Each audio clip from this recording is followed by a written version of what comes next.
냉동을 시켜야 림프절의 단면을 쉽게 자를 수 있다.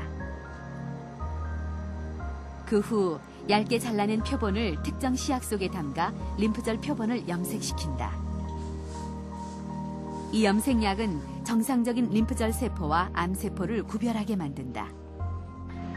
때문에 염색된 표본을 현미경으로 관찰하면 림프절에 암세포가 있는지 없는지를 파악할 수 있다. 종양이 림프노드에, 림프절에 없었습니다. 네거티브라서 환자가 계속 수술하는 거죠. 다행히 림프절에는 암세포가 없는 것으로 밝혀졌다. 다른 장기에 전이가 되지 않은 사실을 파악한 후 전 교수 팀은 암이 생긴 대장의 일부를 절제했다. 대장의 종양을 잘라내면서 최종적으로 김병중 씨에겐 대장암 2기 말 진단이 내려졌다.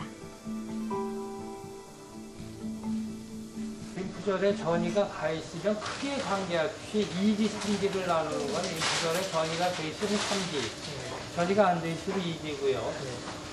간이나 폐나 뼈에 전이가 돼 있으면 4기거든요. 1기하고 2기의 차이는 이 국소적으로 얼마나 진행되어 있느냐인데, 그렇지만 크기나 이런 것이 반드시, 물론 크기가 큰 것이 작은 거에 비해서 예후가 나쁘지만 크기가 크다고 해서 완치가 안 되는 건 아닙니다. 이 환자가 만약 림프절에 안 가 있다면 이거보다 훨씬 작지만 림프절에 가 있는 사람보다 예후가 훨씬 좋을 수 있습니다.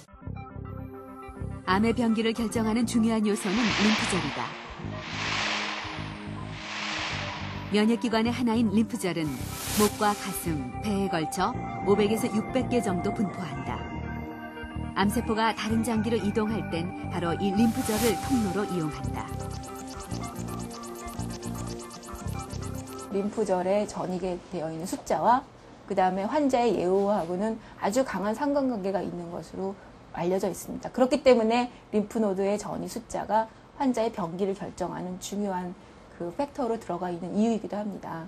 그래서 직접적으로 림프절 숫자가, 전이 숫자가 많다고 해서 원격 전이가 있다라고는 얘기할 수는 없습니다.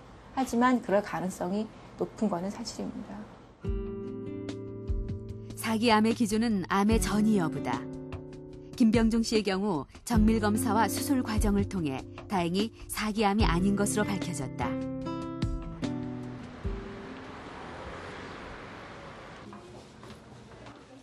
한희숙 씨가 주치의를 찾았다. 얼굴이 진짜로 좋아 보이시네. 잘 지내고 있습니다. 한희숙 씨는 지난 97년 유방암 2기 진단을 받았다. 일반적으로 한희숙 씨처럼 치료를 성공적으로 끝낸 경우 5년 동안 재발이 없으면 완치 판정을 내린다. 그러나 최근엔 치료를 마친 후 10년까지도 재발될 가능성이 있다고 본다. 뭐 모르는 것도 그냥 그대로 있는 것도 하나의 치료의 형태니까. 환자에게도 의사에게도 고통스러운 일이다. 사실은 곤혹스럽죠. 우리도 이제 다 털어냈다고 생각하는데, 그러나 그런 일들은 또 드물지만 일어나는 일이고, 그것을 이제 내가 어떤 연장선에서 이렇게 포기를 할 게 아니라, 의사도 마찬가지고, 그래서 이제 새로이 또 혹은 또 재발한다면 그때 우리 새로이 출발하는 그런 마음으로 서로 의사와 그 환자가 아주 긴밀하게 또 병을 이해시키고 또 치료해야 된다, 이렇게 생각합니다. 지난해 1월 펫CT 검사 결과 수술 부위와 가슴뼈 그리고 림프절에 전이가 있었다.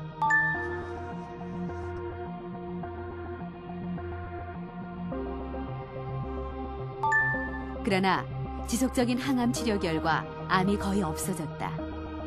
그런데 올해 초 재검을 받은 결과 가슴뼈 등에 또다시 암세포가 나타난 것이다.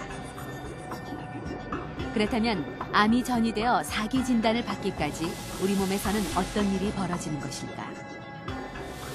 암세포는 주로 3가지 경로로 전이된다. 그 첫 번째 경로가 혈관이다. 특정 장기에서 생긴 암세포는 혈관을 타고 이동한다. 혈관 벽을 뚫고 나온 암세포는 또 다른 장기에 자리를 잡는데 이때 인근의 혈관을 끌어들이거나 새로운 혈관을 스스로 만들어 성장해 나간다.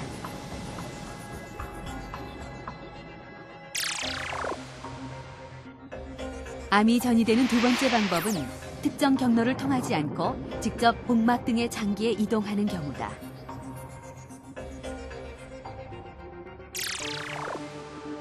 그리고 마지막 경로는 림프절.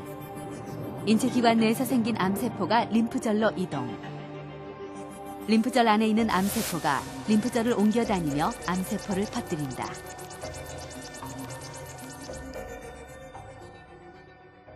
혈관이나 림프관을 통해서 암세포가 이동을 해서 거기서 제2, 제3의 덩어리를 만들게 되면은 그거 자체는 여기서 이만큼 종양을 원발하면서 갖고 있는 부하와는 비교할 수도 없을 만큼 종양 부하가 커지게 되는 거죠.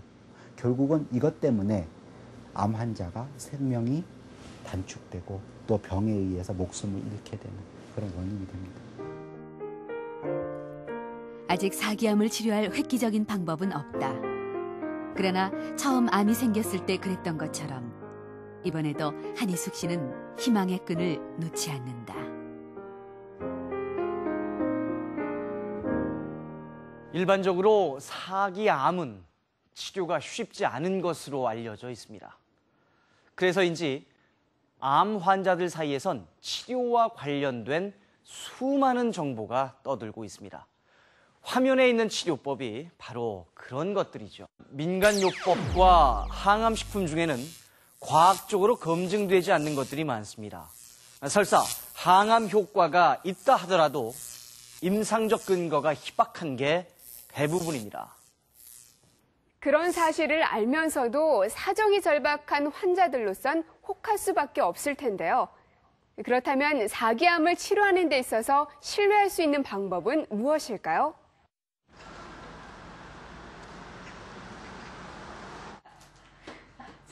지난 10월 위암 사기 판정을 받은 김순동 씨. 최근 몇 개월간 김순동 씨 가족은 힘든 시간을 보냈다. 이때 항암 치료 받을 때 참 그때 음식을 못 먹었잖아. 너무 힘들 때인데. 지금은 웃으면서 얘기하지만 암이 생긴 사실을 알았을 때의 심정은 이루다 말로 못한다. 중조 정말로 하늘이 무너지는 그런 심정으로 정말로 인생에 태어나서 너무너무 눈물을 처음으로 많이 흘려봤습니다. 눈물을 많이 흘렸고 집에서도 많이 울었으며 또 직장에 나가서 또 교회에 가서 또 만나는 사람마다 너무 슬퍼서 인생이 여기서 마지막인가. 나는 이제 인생이 여기서 지나온 과거를 내가 삶의 참 살아온 제 모습을 돌아보니까 너무나도 아쉬워서 참 한 2개월 동안 그렇게 눈물이 나더라고요. 예. 아무런 마음의 준비도 하지 못한 채 김순동 씨는 항암 치료부터 받았다. 5개월간 6회에 걸친 항암 치료. 항암 치료를 받을 때는 정말로 한 3일 후부터 정말로 5일 동안 그 고통이 너무나도 밤에 잠도 못 이룰 정도로 고통이 심했습니다. 그러나 선생님께서 3회 치료하고 결과를 보고 너무 호전이 좋다. 3회 더 해보자 이랬기 때문에 저는 3회만 더 하면 병이 완치가 되는 줄 알았습니다. 제 몸에. 그 기대감으로 6회까지 갔었습니다. 항암 치료 내내 초기 암으로만 믿고 치료 결과를 낙관했던 김순동 씨. 하지만 문제는 항암 치료 이후였다. 내일이 수술 날짜인데 오늘 4시에 수술하는 박사님한테 그 부르심이 있어가지고 그 진료를 받으러 갔었습니다.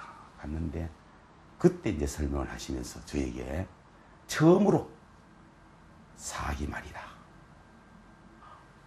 정말로 놀랐습니다. 그때 제가 내일이면 저 생명은 끝나는구나. 처음으로 알았습니다. 사기 말이라 그런 걸.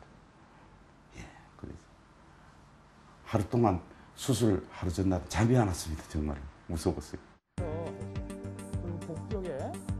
처음 검사를 받았을 때 위암은 간에 전이돼 있었다.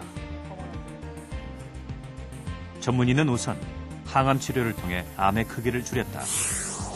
그 후 암을 절제해냈다. 위의 3분의 1을 잘라낸 대수술이었다.